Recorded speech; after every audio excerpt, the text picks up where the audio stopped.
Hi. So in the last part, we looked at these four: SQL database, uh, data warehouse, and data warehouse, lake house, and event house. These four things we checked, and then as a part of Azure Fabric, we were trying to compare these four things. We compared them on data volumes and structures in the previous part. In this part, let us do a comparison with primary compute engine data ingestion patterns. So write operations, for example, write operations, T-SQL. If you have to do a write with a database, SQL, T-SQL is very useful.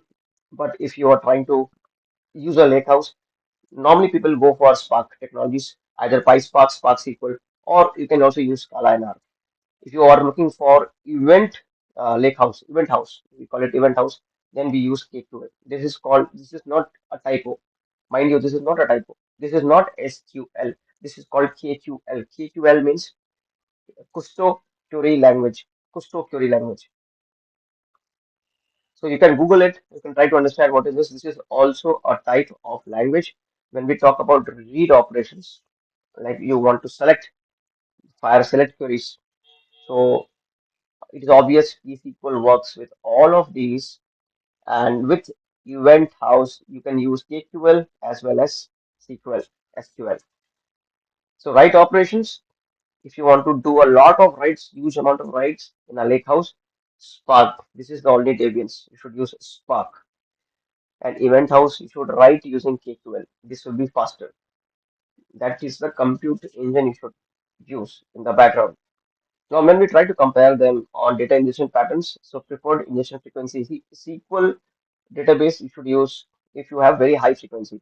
If you have a data warehouse like Synapse, if- then for moderate ingestion frequency, for Lakehouse moderate ingestion frequency, and for event bridge would high event event house will have high frequency because the data is coming probably every 5 seconds, 10 seconds, every minute, and so on.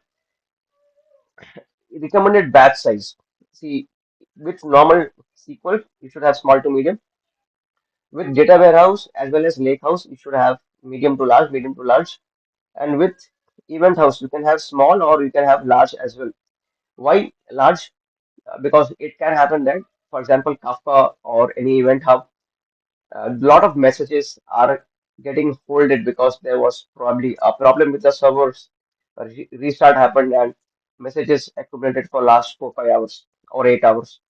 So many messages. So it should work with large stuff also, and it works with small stuff also. Like every 1 minute data is coming and it is trying to capture that data.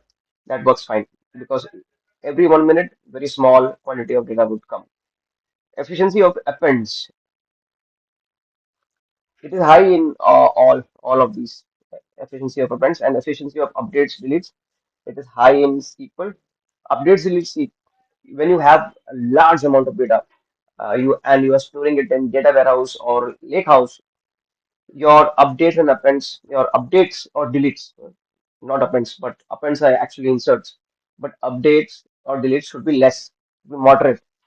Okay, and with high frequency, this one event house, it should be low. You should not have once the data comes. See, every 10 seconds if the data is coming and you're trying to update or delete that is not recommended. So if you have requirements for low updates or low deletes, then you use in the real time. If you want to use, you use event house. That is the goal.